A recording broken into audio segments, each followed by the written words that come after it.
Sobre o cancro son moitos os que buscan achegar solucións definitivas, pero un dos principais problemas é atopar os cartos para financiar a investigación. A Facultade de Veterinaria e o Hospital de Lugo optaron polo micromecenado para abrir unha innovadora liña de estudo sobre a influencia dos minerais no desenvolvemento dos cancros. Tamén coidar da saúde é un dos obxectivos dos creadores de Como Bocata, unha nova proposta en Compostela que fai comida rápida, pero de gran calidade, tanta que son considerados dos mellores de España neste tipo de gastronomía. Que a ciencia nos fai avanzar é un feito, pero tamén ás veces necesita do noso apoio e a ciencia solidaria, como estas persoas que hoxe imos ver aquí no hospital, que xa están colaborando, axudando nun novo proxecto onde se trata de ver a capacidade que temos de poder combater o cancro, diferentes tipos de cancro, como analizando, medindo a cantidade, os niveis de microminerais que temos no corpo.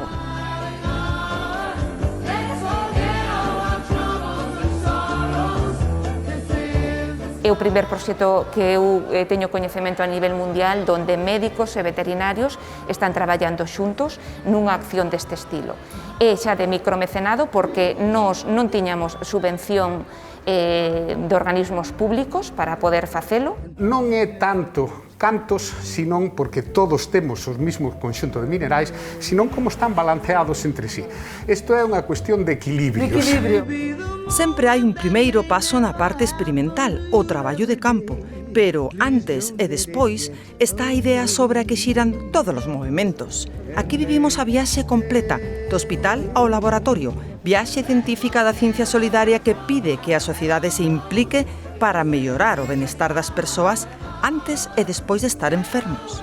Lidera este novo proxecto de minerais contra o cancro e vémola que non está vestida de bata do hospital porque todo o seu traballo se realiza no laboratorio, non? Nese campus terra que logo visitaremos, pero Marta, agora estamos no hospital porque directamente imos ver como se necesita, como ese micromecenado que vos pedides esa colaboración cidadán. Básicamente este proxecto é multidisciplinar, é unha colaboración entre a parte veterinaria, que digamos nos poñemos a experiencia de coñecer moi ben o metabolismo mineral, a necesidade de que os nosos animais estén suplementados con minerais, bueno, que teñan un aporte ideal de minerais para que estén super sanos, para que teñan un bo sistema inmune, unhas boas defensas antioxidantes, etc. Entón, nós temos esa experiencia e temos tamén no campus toda a infraestructura para poder levar a cabo toda a parte analítica, pero os pacientes están no hospital. Esa parte humana, que a leva un equipo de médicos humanos, donde van a traballar tanto oncólogos como os endocrinólogos especialistas en nutrición. Como non temos información de base, non sabemos cales son os niveis normais na poboación. Contrariamente ao que pasa en veterinaria, onde temos información, nos, por exemplo, aquí en Galicia, de todas as especies animais, de todas as rexións geográficas, sabemos cuáles son os minerais con máis deficiencias, entre eles o selenio. Polo contrario, en humana non hai datos. Antes de empezar a traballar co paciente oncolóxico é establecer onde estamos, establecer cales son os rangos normais na poboación que nos vamos a considerar sa. Iso é un paso fundamental para identificar en que elementos temos que poñer o foco, tamén dunha forma, digamos, non remunerada, digamos, bueno, altruísta para o proxecto, formará parte, obviamente, a súa tese doutoral, pero ela, en fora do seu horario de traballo, está realizando todas estas extraccións de sangue. Pero que, ademais, forma parte da súa vida porque é a súa tese. O sea, dobremente emocionante, Inés. Efectivamente. Por unha parte, formar parte deste proxecto novedoso, un traballo de campo moi especial, e despois non cabe dúda de que conseguir o máis alto nivel académico, como é unha tese de doutoramento, pois é algo fabuloso. Vos facedes un chamamento dende aquí a esas persoas para que veñan a para que fagan posible o vosso proxecto, non? Sí. Esa colaboración cidadán tan Dende importante. logo, Sí? sin esas persoas non é posible o proxecto. Que persoas poden acudir aquí? Todas as persoas que non estén pasando neste momento por un proceso oncolóxico, nin que teñan un trastorno nutricional importante, que somos a gran maioría. Aquí vamos a estudiar os niveis nese tipo de persoas. Vamos tomar 3 tubos, vale? Unha bioquímica, para facer unha bioquímica, para facer unha hematoloxía e para xa facer a determinación de microminerais e minerales tóxicos. Sabendo que o que se está facendo co sangue na ciencia, non? Claro, sí. É algo moi importante porque, bueno, todos os avances que se poidan dar para o estudio do cancro, sabendo que, bueno, que agora é algo das enfermedades que máis mortalidade ten. Ignacio, como oncólogo, como se afronta, como se ve, que opinión tedes destes progresos con esta investigación? Bueno, nos o que buscamos neste proxecto de investigación, nos como oncólogos que estamos moi implicados coa investigación clínica, coa investigación básica, o que queremos é ver si os déficits de minerais teñen algún tipo de repercusión en estos pacientes, ¿no? Tanto a nivel de diagnóstico como a nivel de venda evolución durante o tratamento. Queremos ver os niveles de minerales en población sana para saber si isto ten algún tipo de repercusión a hora de máis ou menos probabilidades de desarrollar un cancro, e en pacientes con enfermedade activa queremos ver si estos niveles de minerales si están por debaixo do que consideramos niveles normales e teñen algún tipo de repercusión en cuanto ao seu pronóstico e tamén en cuanto á mellor evolución durante o tratamento. Dende a endocrinoloxía queremos saber que tipo de descubrimentos nos pode traer este novo proxecto, Rosa. Pues nosotros llevamos muchos años trabajando en nutrición, en oncología, colaborando con los oncólogos y hacemos desde todo lo que podemos el soporte nutricional de estos pacientes y creemos que los déficits que pueda haber minerales pueden aportar nuevas cosas al soporte nutricional y por tanto al pronóstico de los pacientes oncológicos. Esta falta de datos, de información sobre nuestros niveles de microminerais? Bueno, sí, sí que lo conocíamos, pero bueno, son estas cosas que es como un vacío, ¿no? Sabes que, bueno, nosotros hacemos siempre en las determinaciones analíticas, pues un poco el magnesio y las cosas así, bueno, más de siempre, ¿no? Más accesibles, pero no teníamos tanto conocimiento de lo que esto puede aportar y de lo que estos déficits pueden suponer. Pues hablamos de selenio, hablamos de bueno, pues otros minerales que sabemos y que se han investigado ya además en animales, ¿no? Y que podemos un poquito pues trasladar al ámbito humano, Pues una de las complicaciones más frecuentes que tienen es la desnutrición y desnutrición no es solo el peso o las proteínas, ¿no? Sino todos estos componentes que a veces bueno, actúan muchísimo a nivel celular y de reacciones del organismo y que eso puede suponer un avance importante para nosotros y sobre todo para ellos, claro. Piden a colaboración cidadá para poder avanzar no novo proxecto a través de petos situados en lugares comuns como farmacias ou cafeterías, co obxectivo de recadar ata 30.000 euros.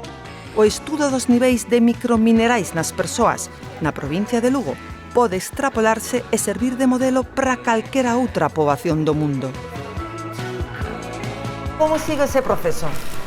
Bueno, pois estas mostras o que facemos é unha digestión ácida para convertilas en algo parecido a isto. E unha vez que temos esta disolución, pois temos, digamos, todos os minerais, tanto os esenciais como os tóxicos, témolos aquí en disolución e o que vamos a medilos neste equipo que temos aquí. E este equipo que Este equipo chamase un espectrómetro de masas con acoplamiento de plasma inducido. Ten un nombre así moi largo. Pero cal é a súa misión? O que fai é que é capaz de ler a cantidade de cada mineral que hai nesta disolución, que a disolución que fixemos dunha persoa da mostra da sangue dunha persoa.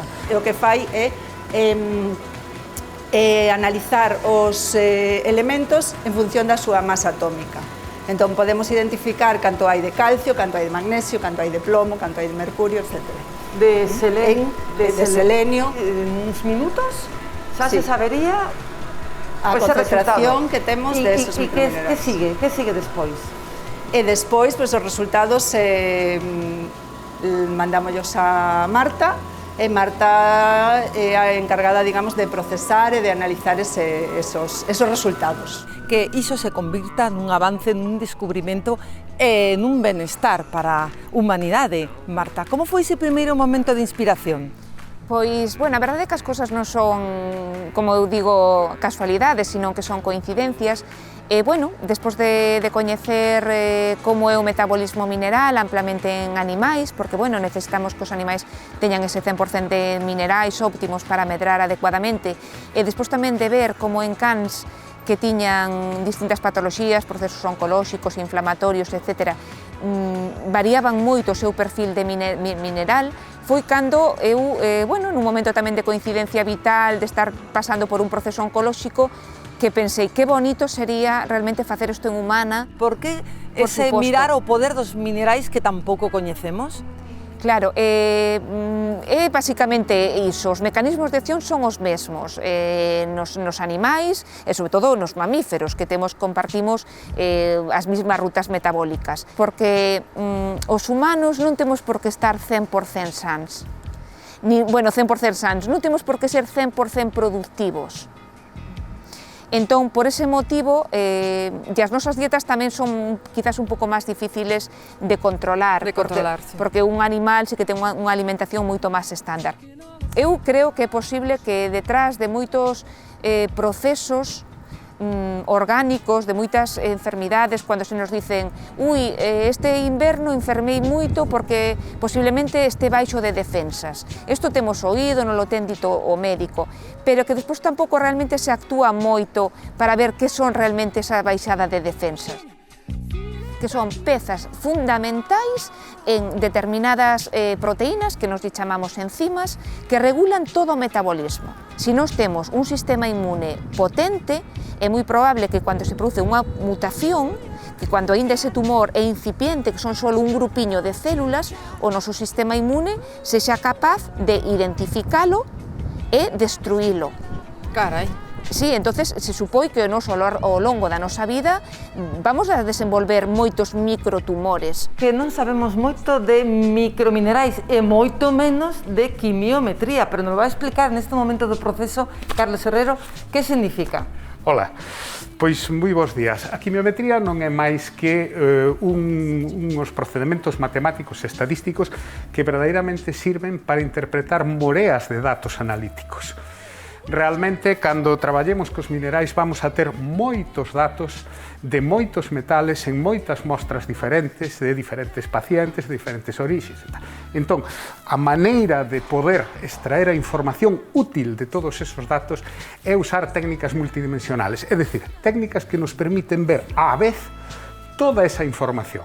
Vamos a tratar de visualizar perfectamente cales son as concentracións e que interaccións teñen esas concentracións de minerais co obxectivo fundamental do traballo que é o paciente oncolóxico. Por iso é importante da quimiometría é non mirar un elemento individualmente, sino todo o seu conxunto, que é o que tamén nos permiten estas técnicas, ver o conxunto dos 15, 20, 25 elementos que vamos a traballar de maneira simultánea. Casi como un mapa de o que teña que estar químicamente por dentro do ser humano. Básicamente se trata, primeiro, de determinar cales son os perfiles de minerales neste tipo de pacientes. E logo ver verdadeiramente se hai diferencias, por exemplo, entre paciente oncolóxico, paciente non oncolóxico, etc. etc. Digamos que nos permite establecer grupos dentro do conxunto de pacientes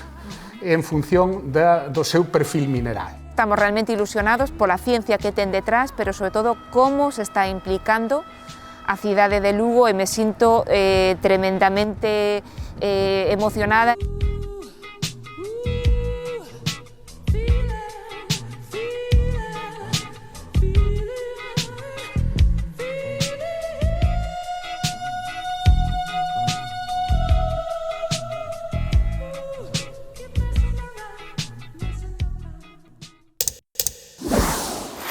Os usuarios da guía Repsol, grandes amantes das viaxes e da gastronomía, foron preguntados pola comida máis informal ou rápida. Segundo o seu criterio, as mellores hamburguesas e bocadillos de toda España sérvense en Galicia, e máis concretamente no local que abriu hai ben pouco en Santiago.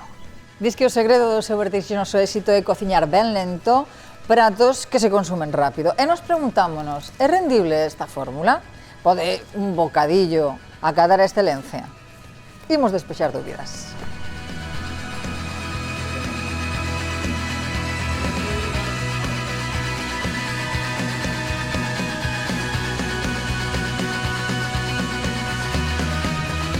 Cunha localización peculiar na calella de Entre Rúas, a Tulla foi durante décadas un dos locais de referencia gastronómica en Compostela. Os seus menús de cociña tradicional a prezo moderado atraían por igual a clientela fixa, estudantes, turistas e peregrinos. A súa oferta vegetariana segue presente agora que ten diferentes donos e acolle outro xeito de entender o bo xantar. Un concepto que en só 3 meses xa obtivo importantes recoñecementos. Cando nos propuseron coller o local, pois nos xa tiñamos a idea de bocadillos, non? Quixemos darlle unha volta, cambiar completamente todo, non? Si que intentamos meter algunha opción vegetal e vegana, non? Para conservar esa xente que viña antes, e despois tampouco queremos perder a esencia da cociña tradicional. Por eso, nos facemos un formato de bocadillo, pero con unha elaboración moi grande detrás. Entonces temos o codillo por un lado, e despois a salsa, vamos untando toda. Falamos primeiro co pan, que traballamos con pan da moa, e explicamos que queríamos facer, que tipo de formatos queríamos facer, e sobre a eso, pois foron nacendo as ideas de que tipos de pan íbamos a utilizar. Por exemplo, temos a bola de Santiago, o pan de pirucho de Santiago, o mollete. Utilizamos esa mesma masa para facer as boliñas de pan, non? E facer o bocadillo de bola. Sobre esa mesma masa añadimos aceite e facemos o que é a focaccia. Nas bollitas, nuestro pan de hamburguesa, nuestro pan de barrita artesana e el pan del sándwich, que es para el bikini. E despois tamén utilizamos as recetas das masas dulces de Galicia, como a larpeira, arroz, castar, para facer o noso pan de hamburguesa. A hora de facer os bocadillos nos inspiramos moito bocadillos tradicionais, non? Como é o bocata de xamón asado, como é o bocata de calamares. Pois todos esos bocatas os levamos ao noso terreno, facendo unha mistura entre os pratos que temos en Comovino, que son máis gastronómicos, e esas recetas tradicionais. Cada bocadillo pois ten a súa elaboración, que a súa salsas, tal. Entón, pois é un bocadillo como máis traballado. A categoría é fast food, vale? Que é como cociña rápida, pero con cariño. Traballamos casi todo con mercado de abastos, de aquí de Santiago de Compostela. Entonces, pois todo ven con produto de calidade, pequenos proveedores que o fan todo super cuidado e con moito cariño.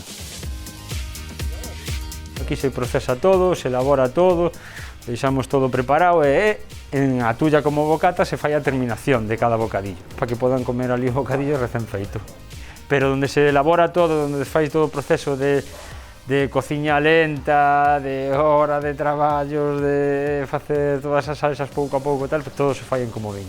Facemos coccións moi lentas, de moitas horas de cociñado, como é co codillo, ca paleta asada, un bocata que temos de carrillera, tamén que facemos cociñando moi lento, moitas horas. Ten que haber moito cariño a hora de facer as cousas, dá igual o que fagas, e iso leva tempo.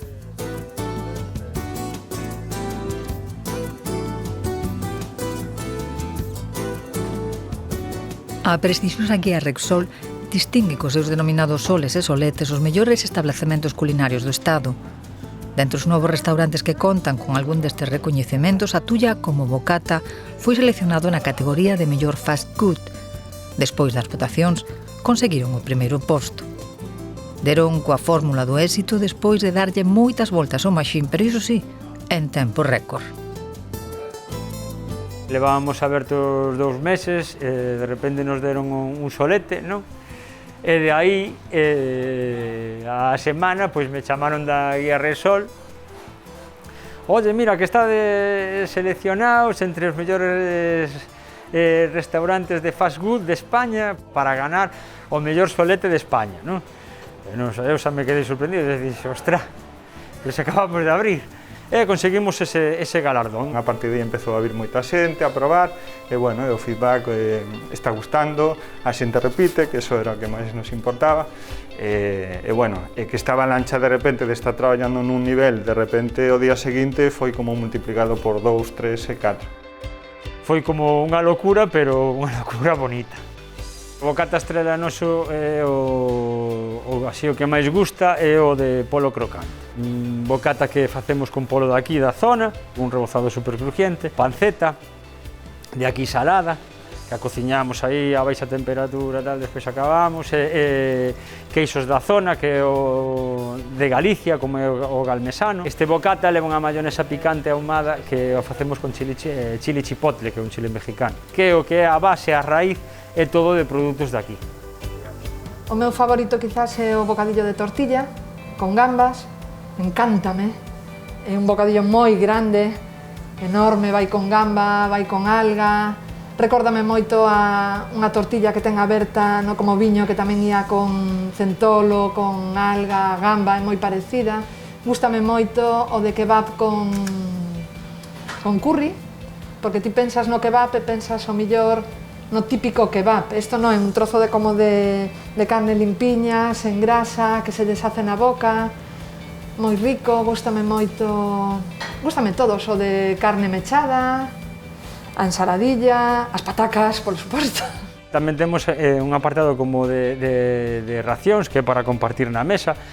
Poñemos pois o que é a ensaladilla, poñemos croquetas que facemos cunha leite especial ecolóxica que compramos directamente á granxa. Unha granxa que vende a leite directamente e o fan de maneira tradicional, porque queríamos que foran as cousas auténticas, non? A idea é seguir co que estamos facendo, unha cociña de proximidade, unha comida divertida, e pouco a pouco tamén o que estamos facendo é añadindo o tema dos viños, non? Apostamos por espumosos galegos, que ahora se están facendo cosiñas moi interesantes, pois desde cavas a Portugal tamén aí se elaboran cousas moi chulas, e despois, como non, champán, algún alemán, bueno, etcétera, etcétera. Provedores pequenos que son como agricultores, ganaderos e tal, hai que recoñecer o seu traballo, o cariño, o valor que lle poñen ao produto. A nosa filosofía é sempre traballar con produtos de calidade, e na que saia un pouco máis caro ou tal, nunca vamos a deixar de traballar con eso. O 95% da xente o agradece e quere esa calidad. Parece que Galicia estamos sempre só como relacionados co mundo do marisco, non? Outro tipo de comida, e deixamos este tipo de comida de bocatas para a cultura mellor americana ou de grandes cidades. Se ver aquí que hai comida máis informal, pero cunha calidade tan grande, inda que encima ves que é recoñecida, non? A nivel estatal, é un orgullo enorme.